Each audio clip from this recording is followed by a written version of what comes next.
Welcome everybody to look at the sixth and final film in the Sean Connery six film collection, all on 4K and all on with a steelbook format. And yeah, it is 1971's Diamonds Are Forever.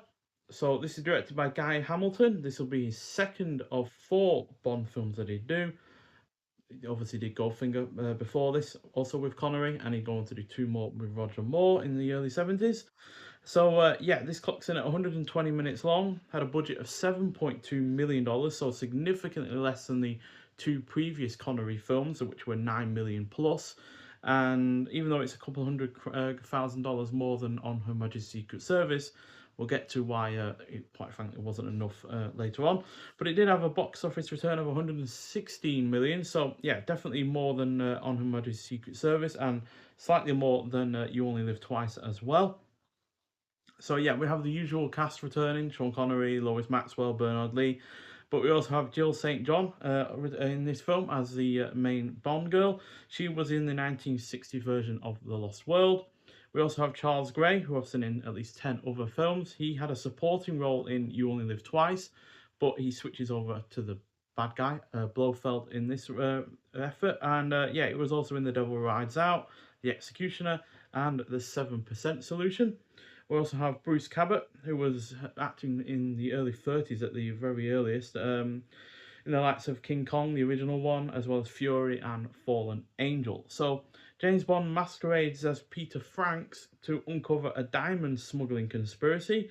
He must also deal with his old rival Blofeld, who wants to use the diamonds to build a giant laser to hold the world to ransom, basically, because that is obviously part of what Spectre is, holding people to ransom. So yeah, this is by no means the worst Bond film in the series, but for two big reasons it is a major disappointment and a big step down in quality over the previous film, starring George Lazenby in his only outing. So firstly, I'm going to detail what this film should have been and then review what it actually became. So after the incredible On Her Majesty's Secret Service and its tragic ending, this film could have very easily been a counterpart to that film and be the vengeful, dark film that would have fit extremely well in the gritty 70s that this was released in. Sadly, this wasn't to be, and neither did we get George Lazenby back, as his agent advised him not to continue with the role, as his agent said it was basically a 60s thing and it wouldn't last any longer. How wrong could he have been? So we never got the chance to also expand on his version of James Bond. What we get instead is a campy, cheesy, and inconsistent film that seemingly wants to completely forget the events of the prior film, with only hints of what could have been at the beginning.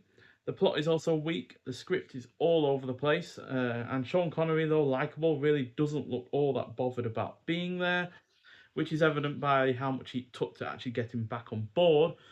So yeah, out of the $7.2 million budget, 1.25 million of that was used to get Sean Connery back. So we're more along the lines of Goldfinger levels of budget, only 7 years later. The supporting cast is also mostly lackluster. The special effects are poor even for the time. A lot of the production feels half-baked. The henchmen, Mr. Wint and Mr. Kidd, must be the weirdest and least menacing choice of accomplices for a villain ever. Had they been expanded upon a bit more, then they could have been a bit of a more of an oddity and a bit more enjoyable. But quite frankly, they just feel like they're odd characters for the sake of being odd. Um, there is no spectacle, quite frankly. Even the ending, where there's a bunch of explosions going off on an oil rig, it all just feels very cheap and all very scripted. It doesn't feel like an actual action scene in a lot of ways. It just feels like it's going through the motions, which is really rather quite boring. It has one of the biggest production blunders ever going, being the car going up on two wheels, which initially, oh, that's great, that's a really cool stunt.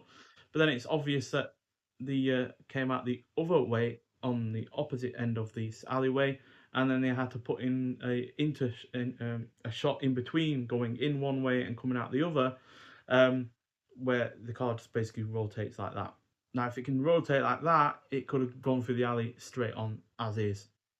So yeah, it's just complete, you know, idiotic blunder. Quite frankly, you would have thought they would have storyboarded that scene to see, which direction it's going in, and the direction it should be coming out at. But it just feels like, with the production budget being so low, especially in comparison to the previous films.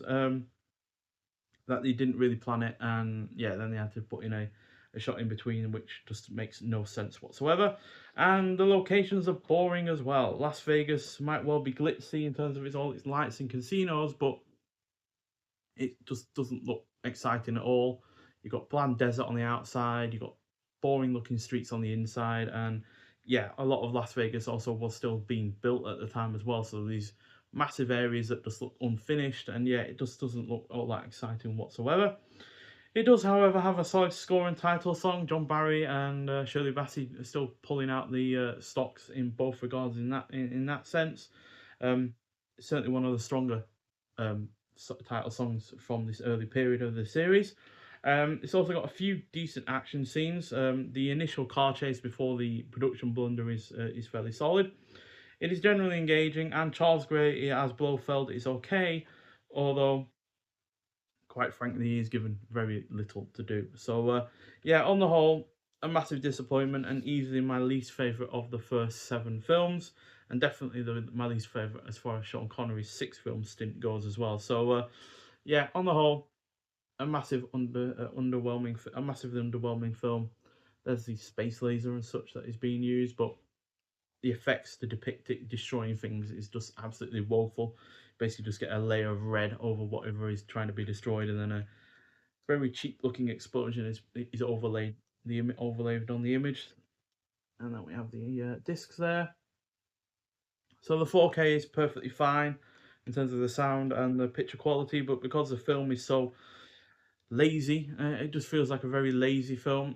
It just doesn't really let the 4K shine because there's not much to the cinematography, there's not much to the sound design, and such. So yeah, even though the 4K might well be good, the film itself isn't backing that up to make the format look as great as it could be.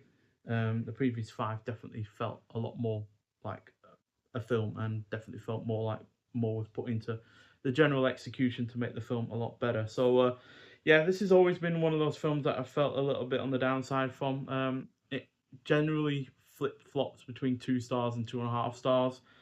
Like I said, there are definitely worse out there. Dying of a Day is easily still my least favorite in the film series, but this and View to a Kill generally do swap between one another in terms of whether or not they're my favorite, or my between which one I like more or less. But both of which are still underwhelming, and yeah, easily the worst of each actor's stints.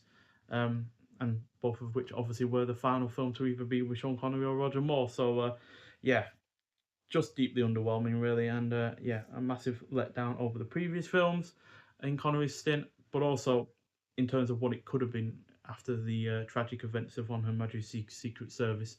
Feels a lot like what Quantum of Solace should have been when after the events of Casino Royale, because that also ends in a tragic manner, and they completely fumbled that film in terms of making it carry on properly from the events of that film. So yeah, it's the series clearly has form for that. So yeah, but on the whole, this box set has been really, really excellent. I already knew that I wasn't going to get along with Diamonds Are Forever again, regardless of the format. But still, I'm glad to have all 6 films now in 4K with these steelbooks. For the most part, the steelbooks are okay as well. I'd say Diamonds Are Forever is my least favourite of the bunch. It's the least inspired as far as what you could have used as far as images go from the film. But the other 5 are perfectly good, with Goldfinger and From Russia With Love being my 2 favourites in terms of the steelbooks and the way they look. Now, I did say that I was going to look at all the extras that are on these, but I've looked at how many there actually are, and there's a ton of extras on each disc. So there are a bunch of commentaries. The first 3, in fact, have commentaries from the director and some of the cast, and then Thunderball also has commentaries from the editor and I think the cinematographer as well. So there is a lot of commentaries on there. Obviously, with each commentary obviously being the length of the actual film, I've not been able to get through them myself, but there's also a bunch of extras as well outside of those, like on set video filmed behind the scenes shorts or whatever you want to call them as well. And then there's a bunch of trailers. Diamonds Are Forever has a few interesting extras in the fact that there's a couple of scenes that have different angles. The elevator fight scene, which is probably the best bit of that film, has different angles. So does the car chase as well. So yeah, there's a lot of extras there. Unfortunately, I've just not been able to make my way through them so far, but there is a bunch on there. I'll put all of the extras in a pinned comment underneath this video, so you can see them. But yeah, there is a ton to go through, and yeah, that is a positive as well when it comes to this box set. But on the whole, I'm just really glad to finally have these films in the best quality that they currently are in. So yeah, that is no bad thing whatsoever. And I do think that this Steelbook release was well worth the money as well, because even though I don't love Diamonds Are Forever, I do love at least 4 of the 6 films, and You Only Live Twice is still a perfectly solid spy film in its own right as well. So, on the whole, a really, really good release, and one that I do think is well worth getting. Now, whether or not what we're going to get in the future with the other films in the series, because obviously we do have George Lazenby's single outing to go as well, and then we have the 7 film stint with Roger Moore, we have the 2 films with Timothy Dalton, and then we obviously have the 4 with Pierce Brosnan. So, really looking forward to seeing what comes through with those, whether or not they take on board some of the criticism with this release or not. We'll have to see. But I've, on the whole, been above average in terms of my general opinion of this release. I know some people have been way harsher than me, and that's perfectly understandable. But for me, I've yeah, on the whole, really rather enjoyed this release. So yeah, get out there and get it if you haven't already, especially if you are a Bond fan. I do highly recommend it. But nonetheless, thank you for watching, and I'll see you with the next one. Bye.